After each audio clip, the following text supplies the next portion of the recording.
So my INFJ friend here is going to talk to us about his situation.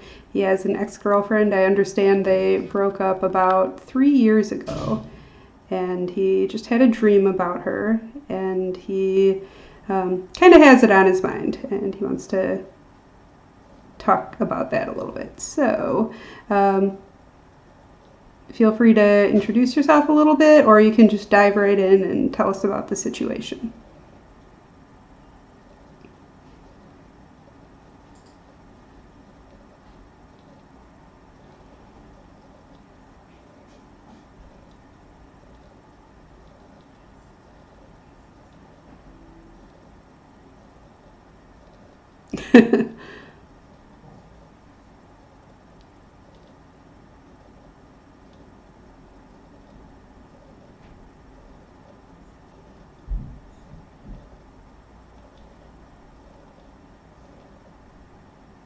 That's fine.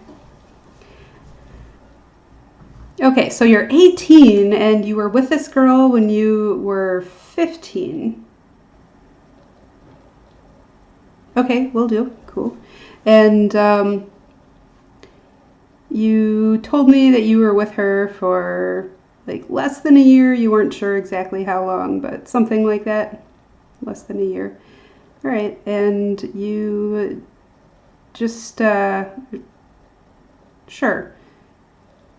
And there's just something about her that you can't get out of your head.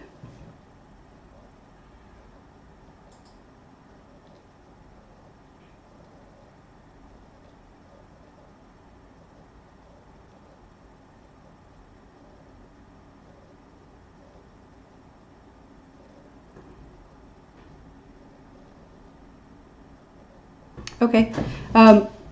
So you said you said there was just something about her, and it's been 3 years, and even though it's been 3 years, you're still hooked on this girl. Do you? Okay. So I guess the thing that I'm trying to get at here is what is it about her specifically, or just what is it about her that is different from other people? What is the thing that you are looking for that you found in her?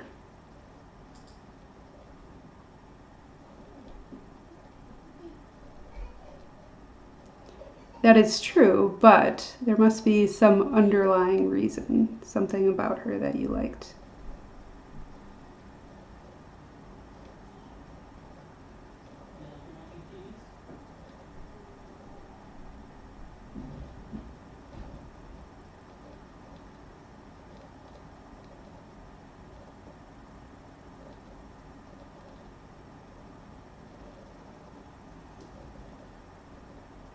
Can you describe them at all?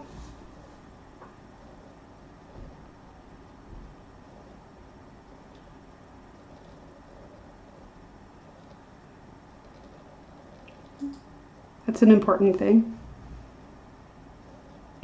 So, she made you feel special.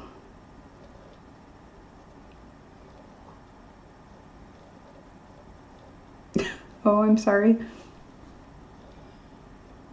The person that you're with should make you feel special, just like for the record. Like that should be kind of a prerequisite for a relationship, and in my opinion.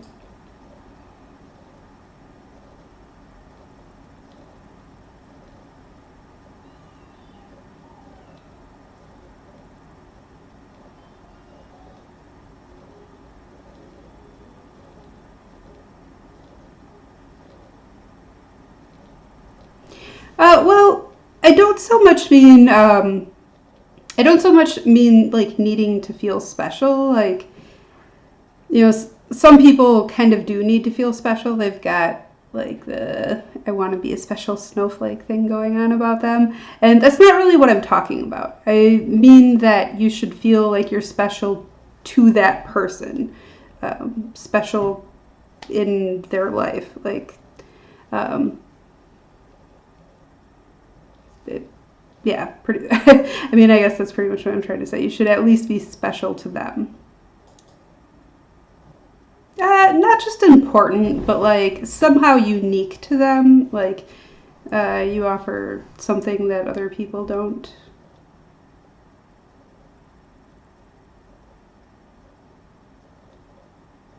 Okay, so you enjoyed the fact that. Okay, so you enjoyed the fact that you had her attention.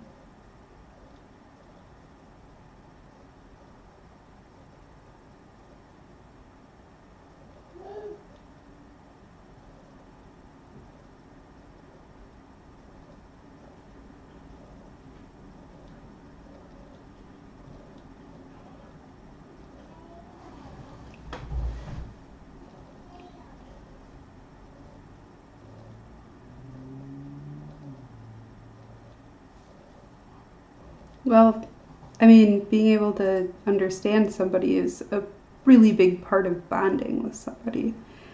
And I mean, that is an important thing in connecting. I mean, if you don't understand each other, there really isn't much of a connection. So that's understandable. So when we talked about this before, I guess I didn't realize that you're so young. um, So, all right. So, like, what I was gonna say is like, well, how come you haven't like found somebody else who grabs your eye the way she did?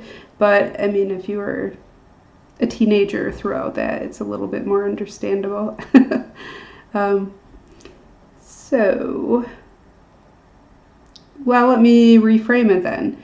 Uh, do you suppose that I shouldn't underestimate you? Oh, really?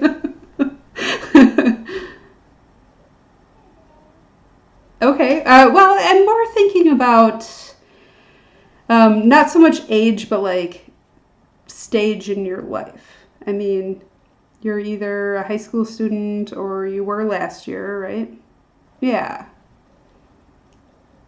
And things are different when you're. Oh. Okay, so my experience in the US has been that things are different when you're in high school. Like, a lot of people who have a hard time in high school end up going on to make a lot of friends in college or have successful or like relatively successful relationships in college, or they join the workforce, and then at that point they have, yes, friends and um, significant others and whatnot. So you're like, friends, ha, okay, so do you feel that you are socially isolated? Okay, so friends aren't the problem. Okay, cool, very good. Um, so in the past 3 years, have you just been like completely stuck on this girl, or have other people caught your interest, but you just never quite got her out of your mind?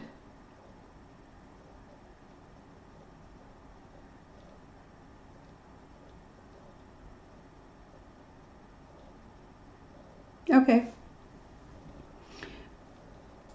So I think there's an interesting thing that happens with your first love. Um,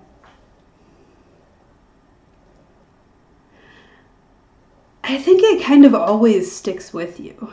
Um, like, you can go on to have other relationships that are bigger and better, and like, you might look back and think, wow, that was like a really great relationship. And you might look back and say, wow, like, what was I thinking? But like, one way or another, like, the person who you first experience that with is like always going to be special to you. And they're always going to kind of stick in your brain and like have a special place in your heart. And that's just kind of the nature of first love, I think. So, do you think there could be some of that going on?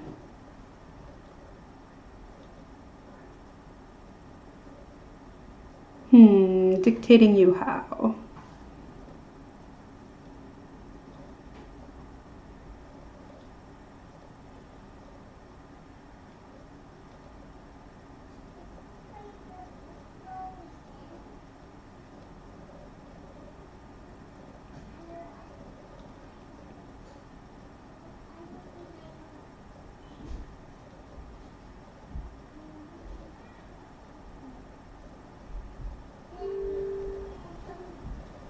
Yeah, I can imagine dreams can uh, seem very, very real. Are you comfortable talking about your dream at all? Okay.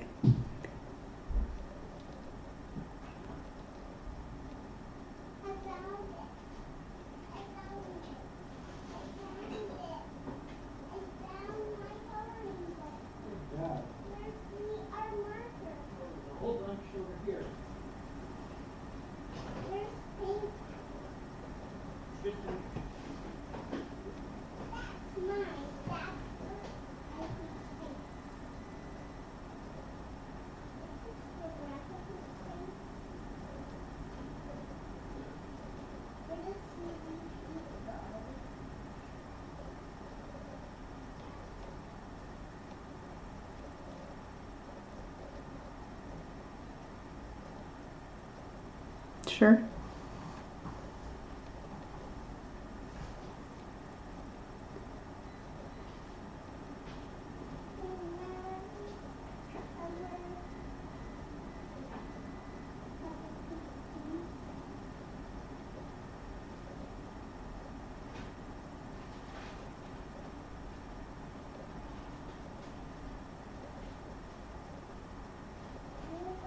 I understand.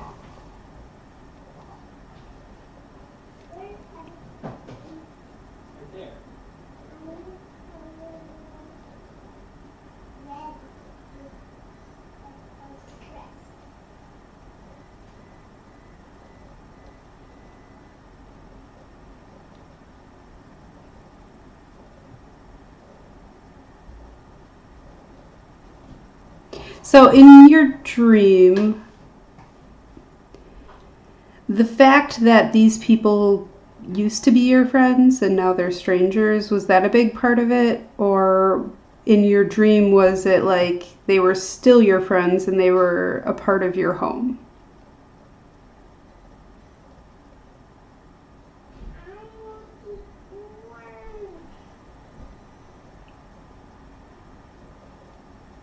All right, so the fact that you saw her among them, maybe that means that she is becoming a stranger to you now as well.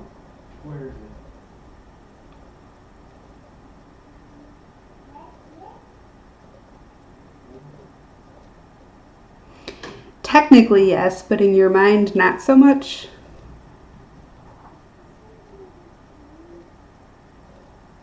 Maybe you're beginning to accept that.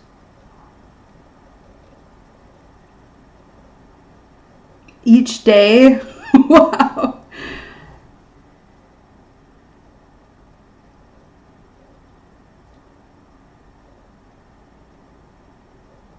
I hope she understands how special that she was and is to you.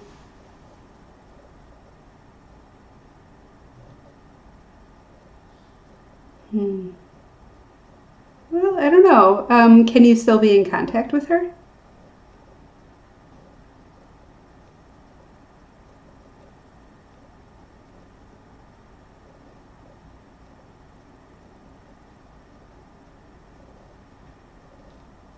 Okay, so you tried and you felt uncomfortable, and that's the reason that you can't again, or you tried and she. Okay. Hmm.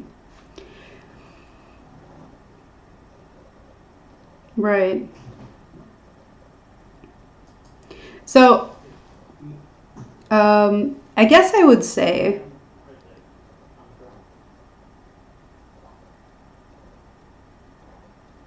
a substitute. Can you explain that a little bit?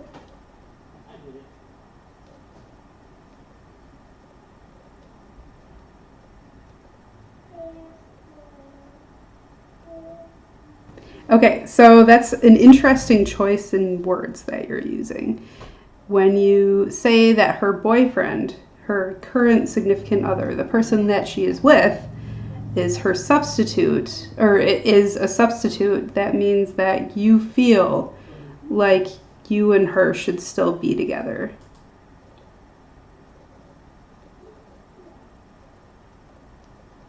Right. Well, if you really feel that way, you need to do what you can to make it happen. Is she still with the other guy right now?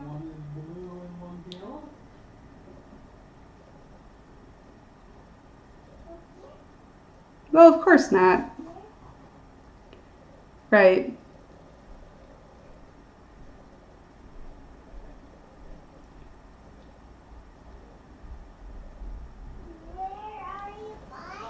Okay, I understand that. However, all right.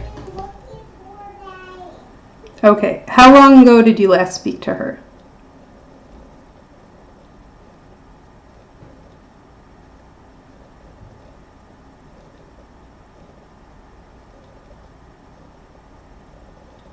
Oh, I'm sorry.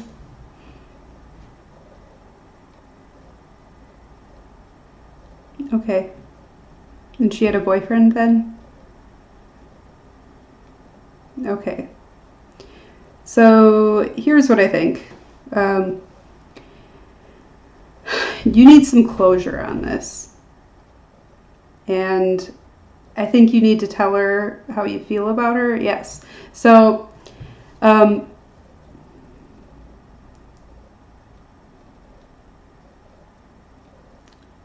usually when I okay, what did you tell her when you talked to her?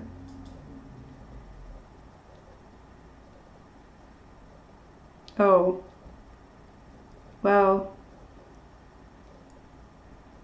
okay, that's not the kind of thing that I'm talking about at all.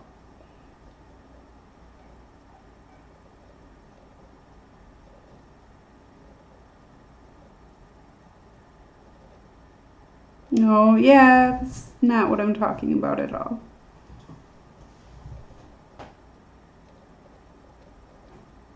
All right, so what I'm talking about is getting in contact with her and saying, look, I know that we were young and I know that, well, no, I hope that you're not going to like get in contact and then snap on her again. Let's not do that. What I'm talking about is something more. Okay. So you're saying you have no interest in getting back in contact with her?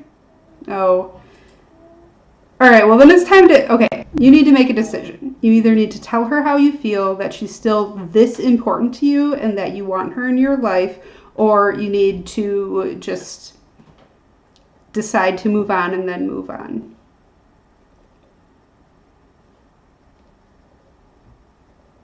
And she'll always be special to you, she'll always be important to you, but you can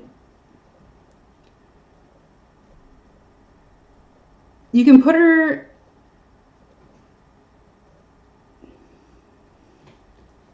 It's not something to do. All right, so I've quit smoking. I used to be a smoker and now I'm not. And the thing that I learned when I was quitting smoking is that there is a big difference between trying to do something and doing something. And the difference is in your resolve. So I tried to quit smoking like 100 times, right? Probably like 200 times. And all of my trying got me nowhere. Trying is whatever, it's nothing. So it's like Master Yoda says, do or do not do. There is no try. So um, just resolve to move on And like I said, it's okay to like keep a special place for her, but she doesn't need to be a big part of your thoughts, and you most certainly don't need to think that you still like belong as her boyfriend.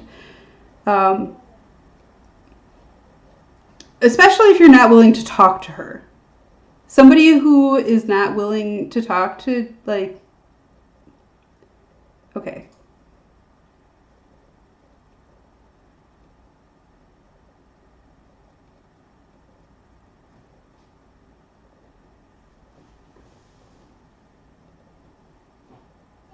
Yes.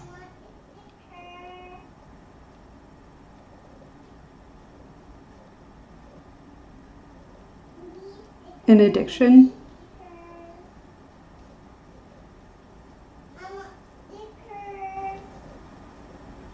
Yes. Correct.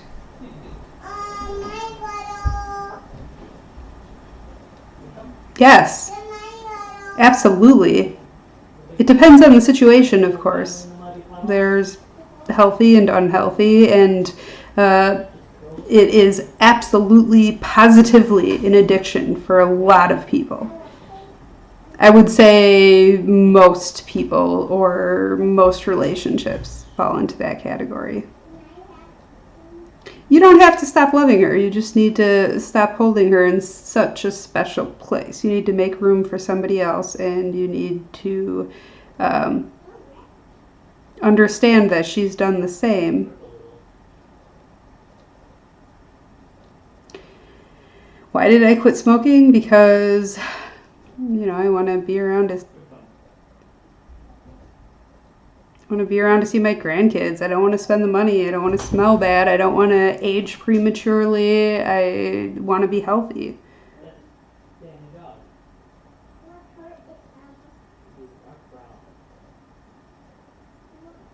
Oh, and a big part of the reason was because I actually I got so sick and like coughed so much for like a month. I had really bad bronchitis, and I coughed so much that I actually herniated a disc in my neck. Like, I coughed that much. Like, I was like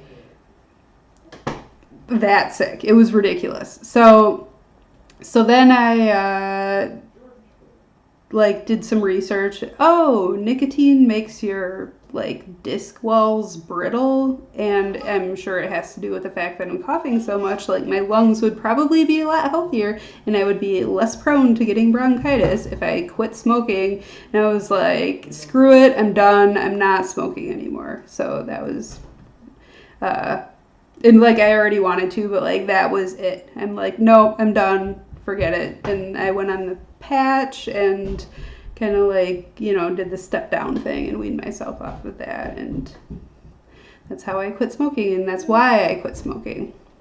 But I don't understand what you're saying is contradictory. Like, still like comparing love to an addiction.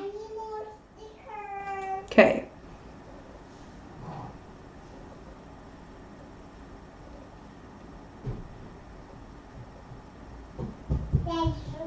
Yes. Yes.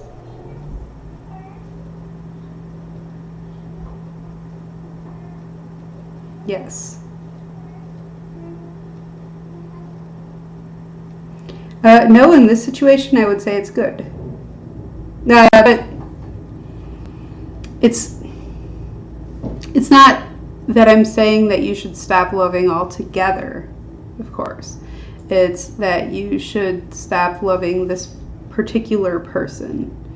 If you don't want to be with her enough to talk to her about this, and she has no interest in hearing what you have to say anyway, then yeah, it's an unhealthy thing to continue to feel this strongly about her.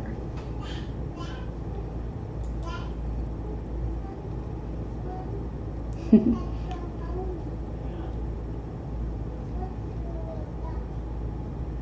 love that.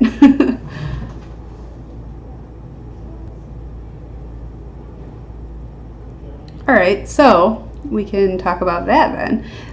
Okay, so the word love means different things to different people. And it actually, I would go beyond that to say it means many different things to each of us. It's got almost an infinite number of definitions. It's kind of ridiculous. Like, it really shouldn't even be a word because it means so many different things. It's practically useless. But like, the thing that I'm getting at here is that the thing that, well, people know what it is. It's just that it means so many different things that, I could say I love my kids, and that means one thing, and I can say I love red curry, and that means a totally different thing. It's a very different kind of love. And I can say I love my mom, and it means something different, more similar to the comparison to the kids than to the red curry, but you get the idea. So basically, when people talk about romantic love, typically they're talking about possession. They want that person to be theirs, and they want to hold a spot in that person's life or heart or whatever. And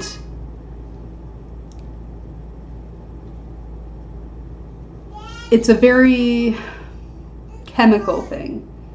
There's biology going on here. You get this like rush, like, there's phenylalanine and like dopamine and like all this bullshit going on in your brain when you are like falling in love or in love with somebody, and then eventually that stuff like wears off and it gets replaced with endorphins, which is why people like literally become physically addicted to the people that they're with in long-term relationships, and it's like physically painful for them to be apart from that person. You can see that like if somebody's been with somebody for a long time and that person dies, a lot of times they get like real physical pain. They go through withdrawals. So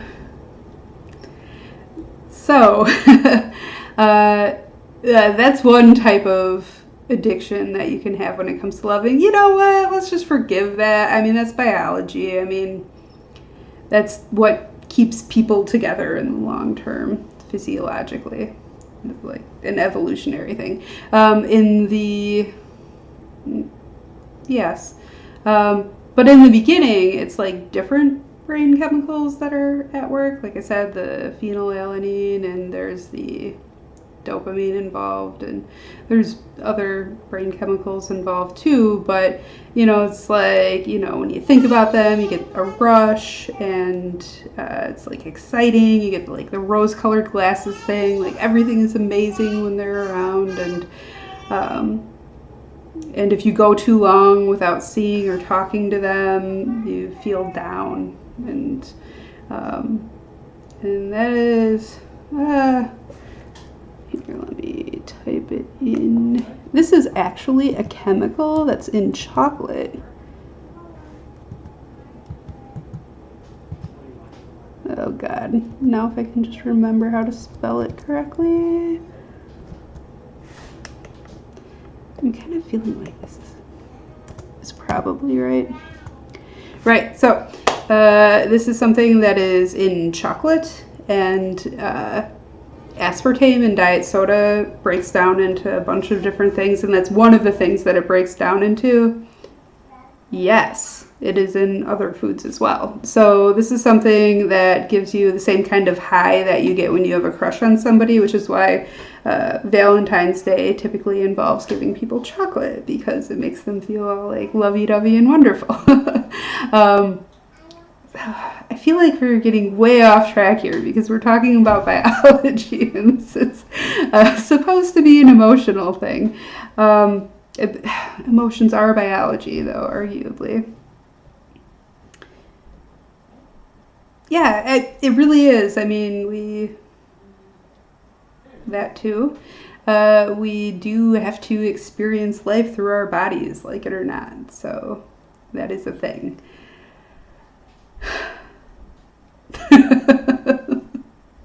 um, all right, so the thing that I was getting at, though, is that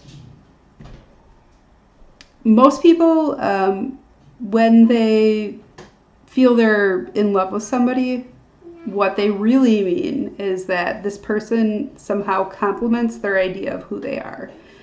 This person,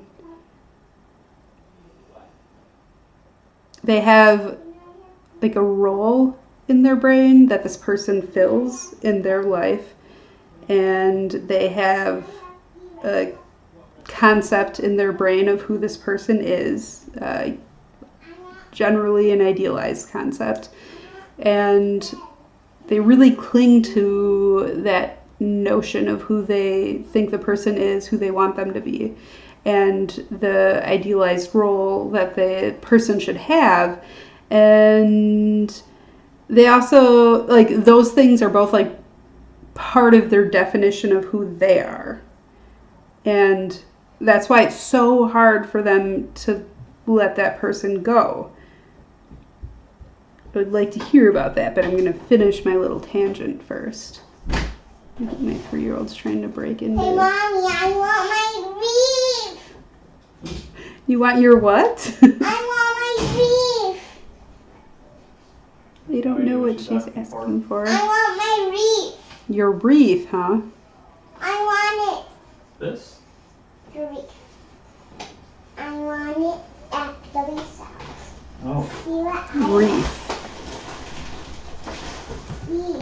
What paper made?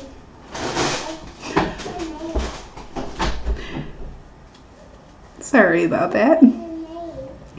So what I was getting at is that the Gandhi quote about plucking something that you love versus, or plucking something you like and letting it grow if you love it, is about wanting to possess something as opposed to just like unconditionally loving it and letting it grow and like be what it is and change how it will. So I think you had some thoughts about this. Okay.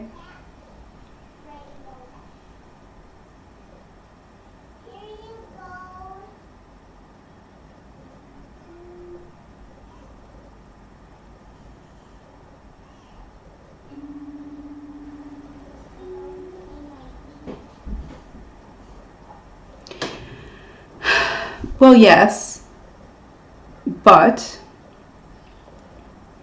at the same time, there are people we meet who make an impression on us, and if we're good for each other, if we make a positive difference in each other's lives, then I think you should keep people like that in your life.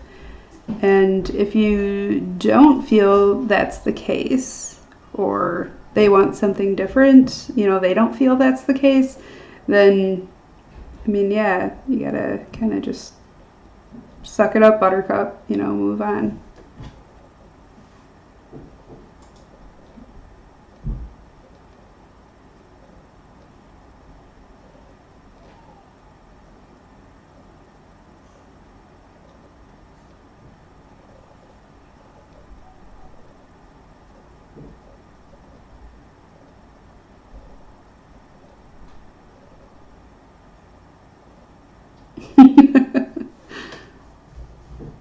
Well, I am Gamma, so there's that.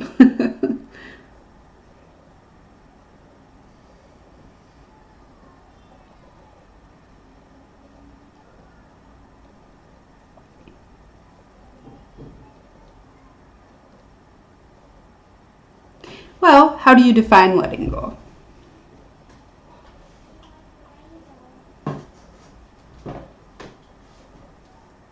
Okay.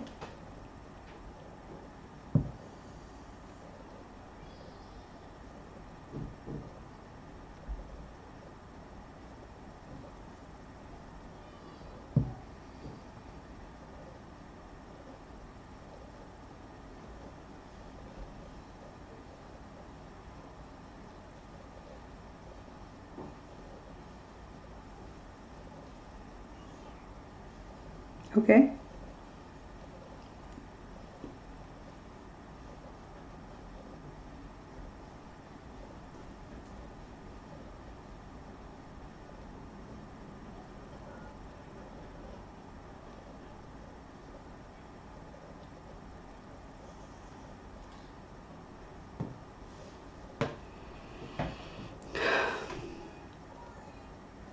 Well,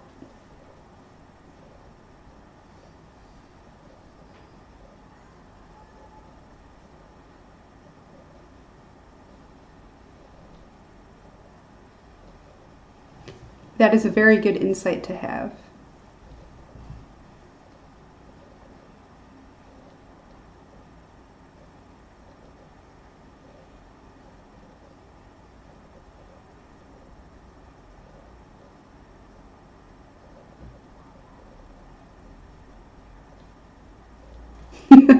So, I'm starting to get a different picture of what's going on here.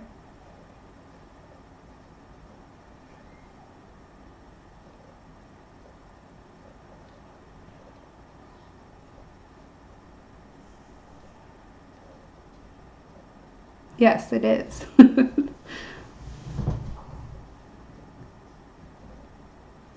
Would you like to hear it now?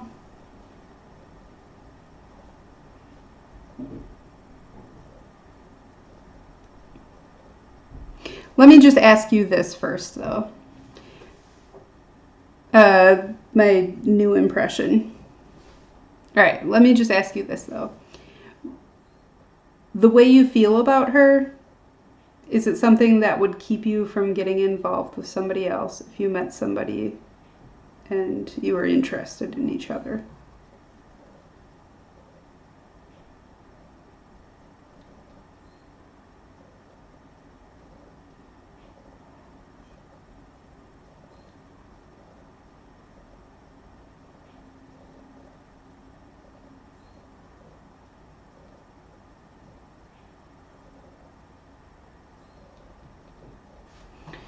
Right. Well, I mean, it's not like you just fall in love with somebody instantly. You gotta chemical romance.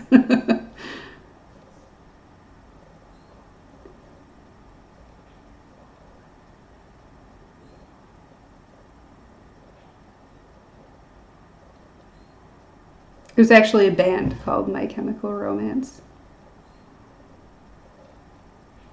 Yes.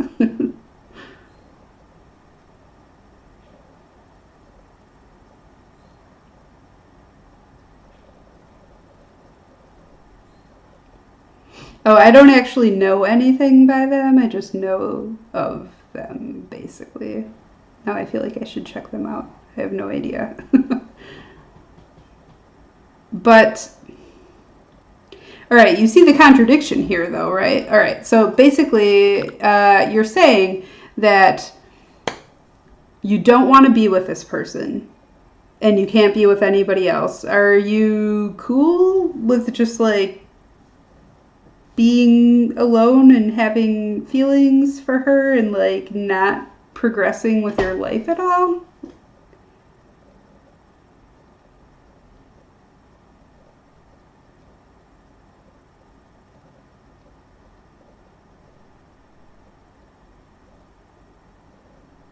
Kind of go with the flow?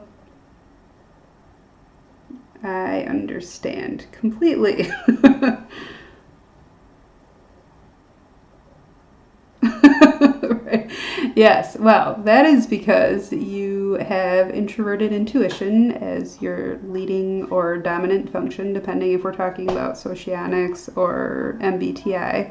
And that's what they do. They roll with it, they go with the flow. They are primarily observers and live in their mind more than anywhere else and build like scenarios in their brain. Yeah. Right. Yeah. That's a thing. So, so, I mean, I guess.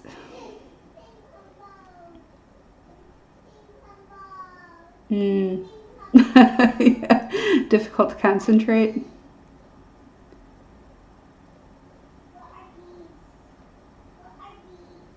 Oh. Is that like about this girl though? Or is that just in general?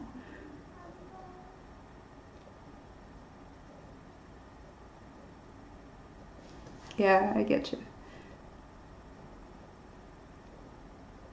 Okay.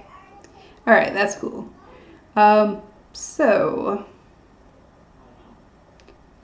maybe what you need is to just meet the right person who will come along and snatch you out of your little daydream about this girl from 3 years ago and properly grab your attention.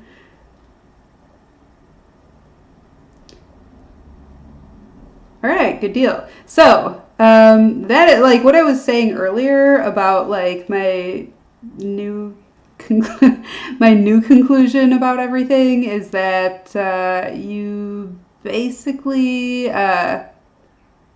you're you're romanticizing the memory of her. And if it's not impacting your life in any negative way, like if you can still form connections with other people and, it's not causing you to act in inappropriate ways and you're not just like completely miserable all the time, then you're just a romantic, you're just a sweet guy, and it's just how you feel about your first love, and it's totally fine. Don't even worry about it. Just roll with it.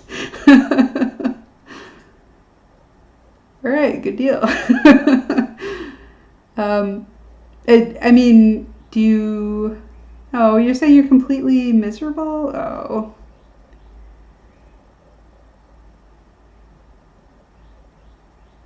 Because of her.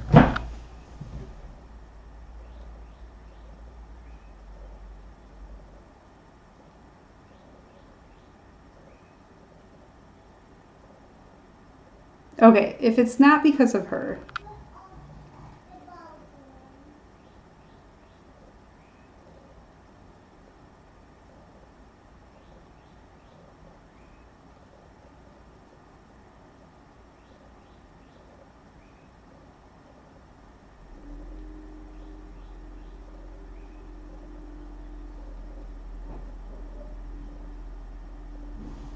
overdid what?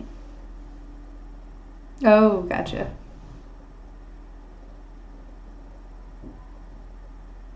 Well, good. That feeling, that desire for more, that's what's going to keep you pushing forward and keep you to strive for good things in your life. And it's a good thing to have, and you should embrace it.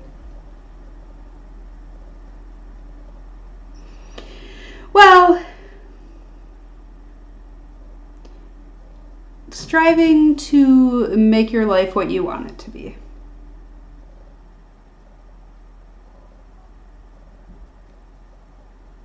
And that means different things for different people.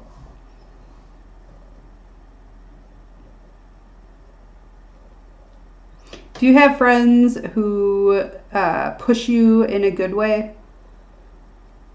They're like, hey, do this.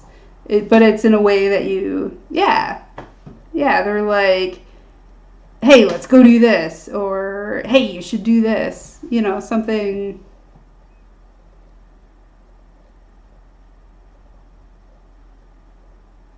Do you think that person like is a healthy friend for you, or those people? And they're probably impulsive and have a lot of energy, and well, that might that might be a good thing for you. I guess it depends how you mean real ass. I mean, there's like a good kind of ass and a bad kind of ass.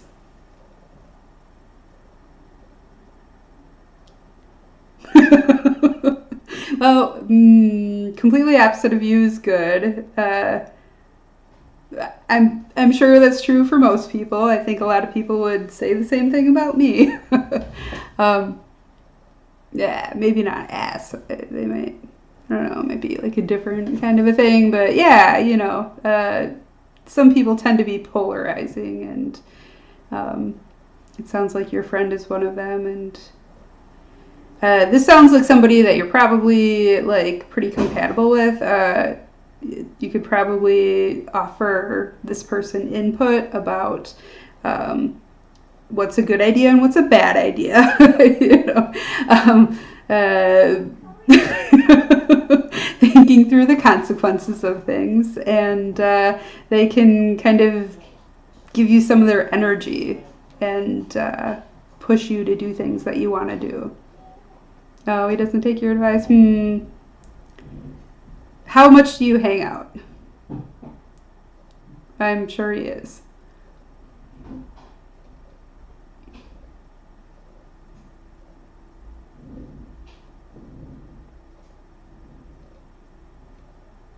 Okay.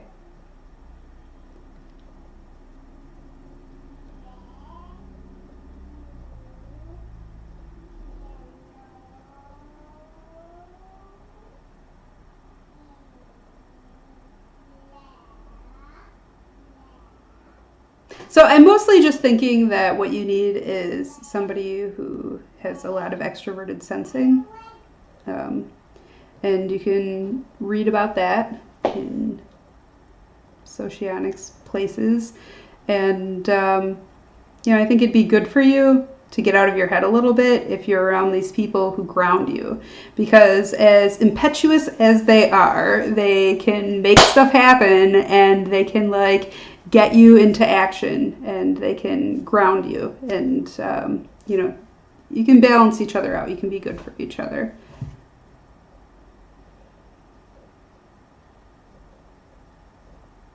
And I mean, it's only one of like 16 types, or 8 if you are going to count semi-duals. So, all right. So, these are people that you need to spend more time around, and that'll help you with what you were saying earlier about how you get into your head too much a bit, maybe. And this girl, I feel like we kind of resolved that conversation already. Do you feel like that's pretty much resolved? I mean, like as much as it's going to be for now. Is there anything about it that's bugging you that we didn't talk about enough or didn't talk about at all? It sounds like you kind of like it though. Okay.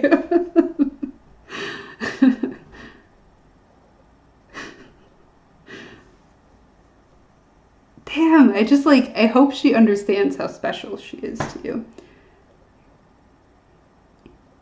Yes, I mean, that's the kind of thing that, like, girls read about in books and they're like, I just wish somebody would feel that way about me or something like that.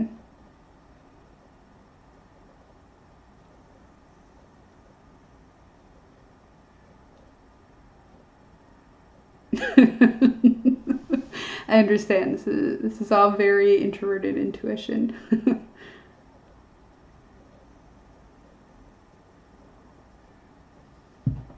Sure.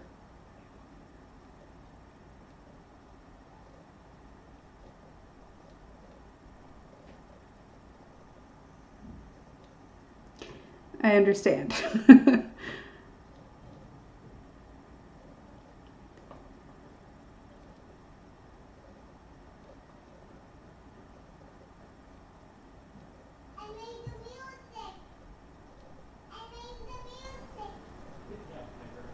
All right, so cherish your memories of her or your imagination of her, as the case may be. And hang out with people, like I said, who ground you and push you in a good way and who you just feel energized around. Get more people like that in your life and spend more time with the ones who are like that.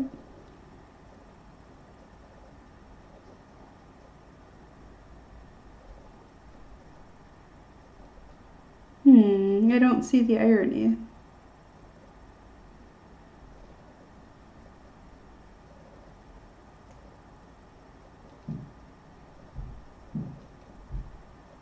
Oh, no, if it's around the right person. Okay, so in socionics, the concept of duality is that so almost everybody in your life is somebody that you have to censor yourself around a bit or a lot, as the case may be. You have to like adjust yourself to interact with them.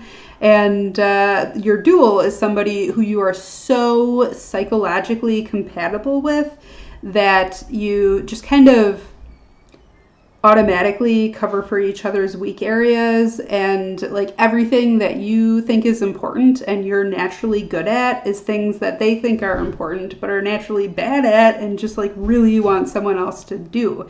So you get to like just totally be yourselves around each other, and it's energizing because there's not that resistance of the filter that you have to use with other people, and you are being appreciated for who you are, and you are having your weak areas covered and your needs met. You're getting what you want and need, you know? So it's energizing for both people. And it's something that I think MBTI gets very, very wrong, because they say that like intuitive types should be with intuitive types and sensors should be with sensors.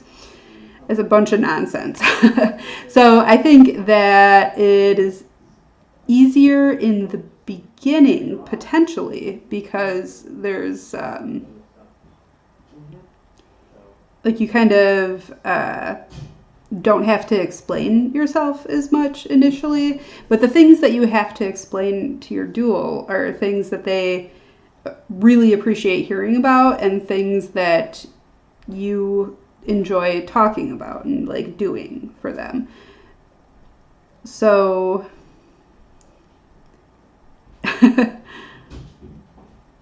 so like initially, like if you're with a semi-dual or illusionary partner, like the N with N and S with S, it might be like easier to get off the ground. However, it's not going to be as rewarding in the long term, and you're not going to have your wants and needs met the same way.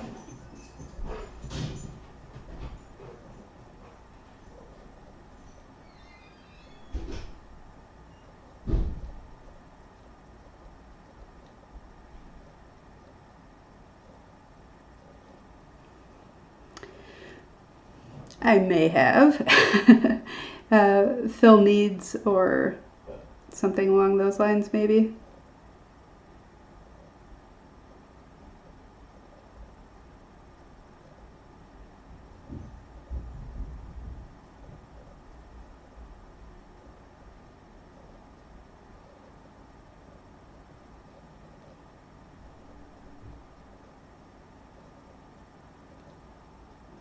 Yes, absolutely.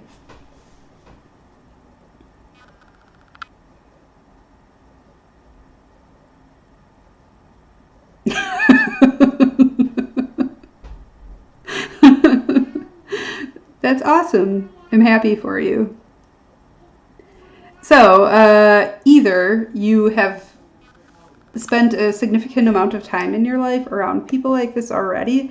Because the interesting thing is that when you spend time around people who do your suggestive function, or it's the inferior function in MBTI, when you spend time around people who do that well, you actually learn how to do it better yourself. Because like no matter what the area is, no matter what the function, like we can all get better at it through personal experience. We all accumulate information through personal experience. So if we spend a lot of time around somebody who does it well, then we learn how to do it well ourselves. So if you've spent a significant amount of time around like a parent or a sibling or a good friend, you know, someone who has given you some like quality information and input in that area, like you could actually be significantly better at it. Not than somebody who is like naturally good at it. Like you're not gonna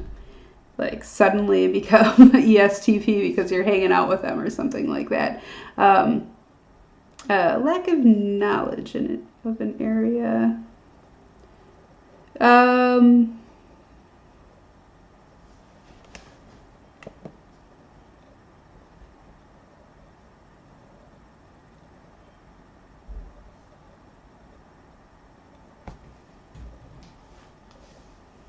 Right.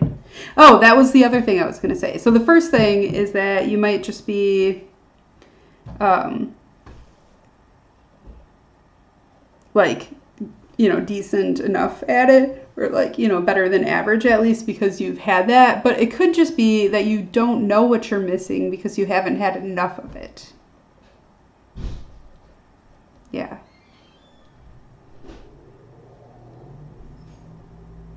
But either way, I think it's good to feel like you're a complete person already. I mean, that's something that a lot of people, a lot of people never. Oh, okay.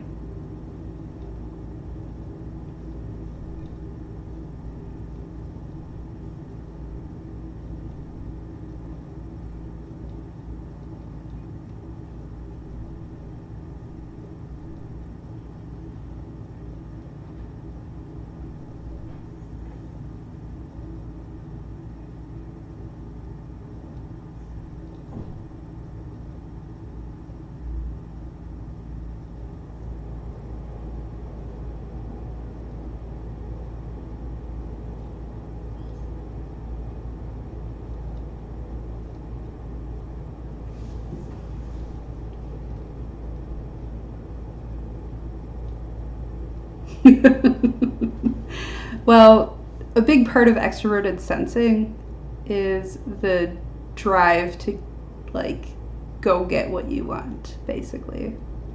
So that's the type of push that you're going to get from somebody who is naturally good at that.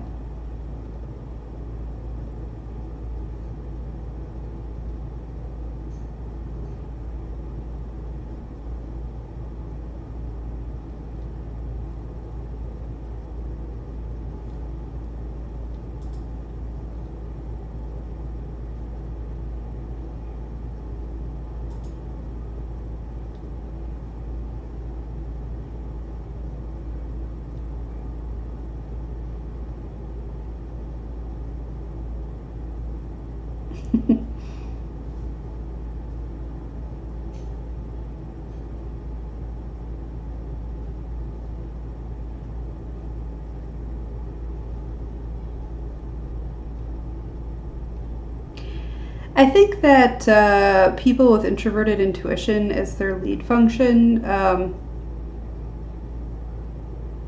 and maybe just like intuitive introverts in general, can kind of do that for themselves to a large extent. Like,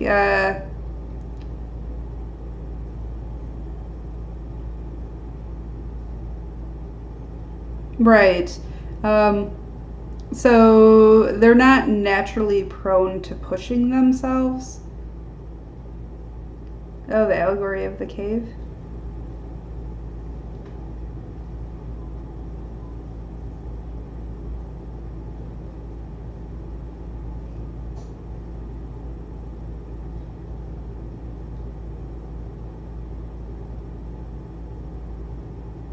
Well, that is what you will find out when you spend more time with friends like the ones that we talked about earlier.